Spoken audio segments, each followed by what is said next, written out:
नमस्कार दोस्तों, welcome to PK classes. दोस्तों, energy conservation in steam turbine.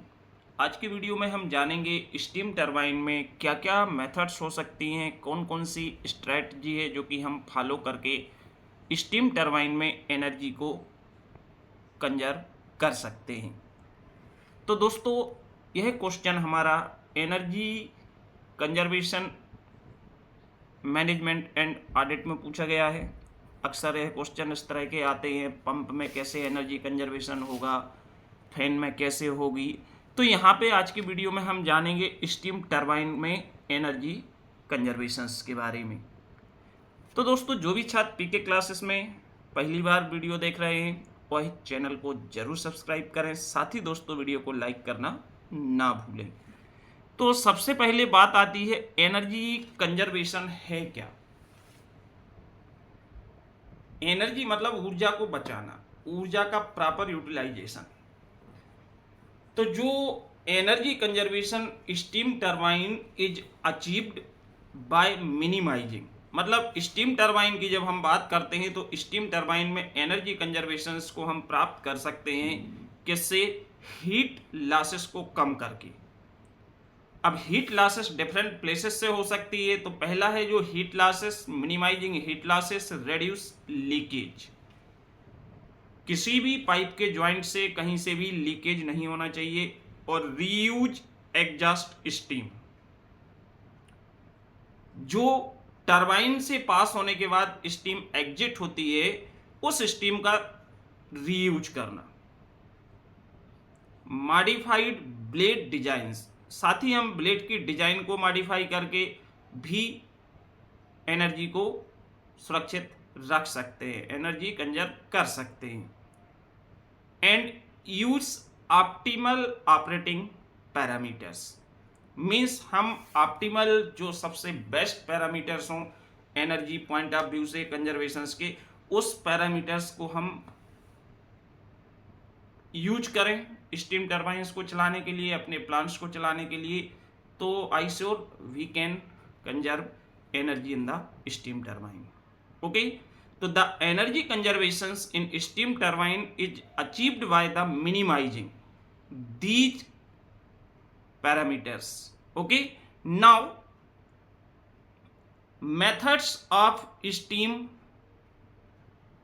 Of energy conservation. अब एनर्जी को कंजर्व करने की कौन कौन सी मेथड्स हैं जो कि हो सकती हैं। तो इन मेथड्स के बारे में यदि हम बात करें तो सबसे पहले रीयूज ऑफ एग्जॉस्ट स्टीम।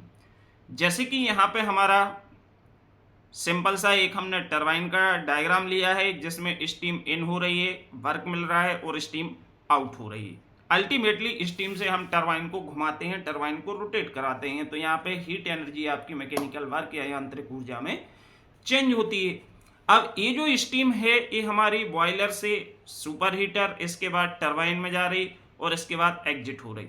इसके आगे यदि हम क्या करें कि reuse of exhaust steam, exhaust steam भी can use in industrial purpose like preheating of water. Water के प्री हीट में भी हम रीयूज कर सकते हैं जिससे इसकी एनर्जी वेस्ट नहीं जाएगी, क्योंकि जो स्टीम हमारी टरबाइन से बाहर निकलती है, एग्जिट होती है, उसका टेम्परेचर हमारे जो पानी हम बॉयलर में फिल करते हैं उससे कहीं ज़्यादा होता है। तो इसकी जो हीट है एग्जॉस्ट स्टीम की, इसको हम वाटर के प्री हीट में भी यूज कर सकते हैं, इंडस्ट्रियल पर्पज में, इंडस्ट्रीज में भी यूज कर सकते हैं, लाइक शुगर मिल हो गई, क्लोथिंग इंडस्ट्रीज हो गई, and so many places. Second, reduced steam leakage. अब बात आती है कि भैया स्टीम के लीकेज, स्टीम लीकेज को भी हम कम कर सकते हैं। लीकेज मीन्स जहां जहां हमारे जॉइंट होते हैं, पाइप होते हैं, वहां से कहीं स्टीम लीक तो नहीं हो रही, टरबाइन में पहुंचने से पहले कहीं टरबाइन के यहाँ अभी वेस्ट तो नहीं हो रही, लीक तो नहीं हो रही। तो यदि जितने भी लीकेज हैं इनको यदि हम प्रिवेंट कर देते हैं, रोक देते हैं, तो हमारी एनर्जी कंजर्वेशन या एनर्जी बचेगी। Blade maintenance. अब बात आती है ब्लेड मेंटेनेंस। ब्लेड मेंटेनेंस में like we change the shape of the blade, aerofoil shape यदि हम ब्लेड का कर देते हैं तो इससे अच्छा परफॉर्मेंस मिलता है। इसके बाद यदि ब्लेड की जो क्लीनिंग वगैरह है, सफाई वगैरह है, वो भी बहुत ज़रूरी होती है। तो मान लो कि आप 6 मंथ कंटिन्यू आप ब्लेड का यूटिलाइज कर रहे हो, तो इसकी ब्लेड की क्लीनिंग भी करना आवश्यक है। ब्लेड की क्लीनिंग के साथ साथ इसके शेप में भी, हम डिजाइन में भी चेंज कर सकते हैं, जिससे रख रखाव मेंटेनेंस के बाद हम इसकी एनर्जी कंजर्वेशंस में क्या कर सकते हैं, एनर्जी को कंजर्व कर सकते हैं। इसके बाद insulating of steam pipes, not only pipe also many parts components where steam is passes, steam is supplied from boiler to turbine।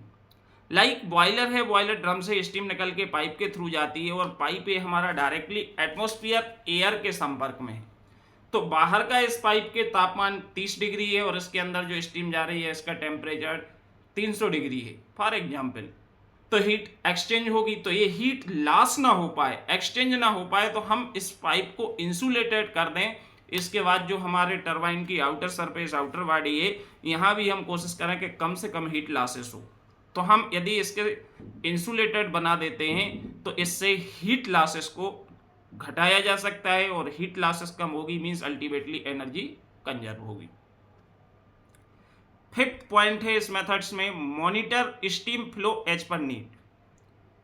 हमें मॉनिटर टाइमली करना चाहिए, टाइम टू टाइम हमें ये देख रेख करना बहुत आवश्यक है कि मान लो कि 100 मेगावाट का लोड होने के बाद अचानक से लोड डिक्रीज हो गया, लेकिन हमारा टरबाइन सेम स्पीड से काम कर रहा है, तो एक्सेस जो एनर्जी होगी वो वेस्ट चली जाएगी। तो यदि हम प्रॉपर मॉनिटरिंग कर रहे हैं, प्रॉपर देख रेख कर रहे हैं, तो लोड घटेगा तो हम एनर्जी, यहाँ जो स्टीम टरबाइन का पावर है उसको भी हम घटा सकते हैं फ्लो रेट को कम करके। स्टीम का जो फ्लो रेट है उसको हम डिक्रीज करके इसमें क्या कर सकते हैं, पावर के अकॉर्डिंग स्टीम टरबाइन को यूटिलाइज कर सकते हैं। तो ये 5 मेथड्स होती हैं जिन मेथड के द्वारा हम क्या कर सकते हैं, एनर्जी कंजर्वेशन कर सकते हैं। किस जगह पे, स्टीम टरबाइन्स में। ओके, तो आप ध्यान दीजिएगा, इन सभी मेथड्स को आपको 2-2, 3-3 लाइन में डिस्क्राइब करना पड़ेगा, सिर्फ लाइन पॉइंट लिखने से काम नहीं चलेगा। ये मेरे समझाने के लिए, बट हमको हर एक 5 मेथड्स के बारे में 2-3 लाइन्स, 4 लाइन्स में इसको रिप्रेजेंट करना है। ओके, वीडियो देखने के लिए आप सभी का बहुत बहुत धन्यवाद। Thank you.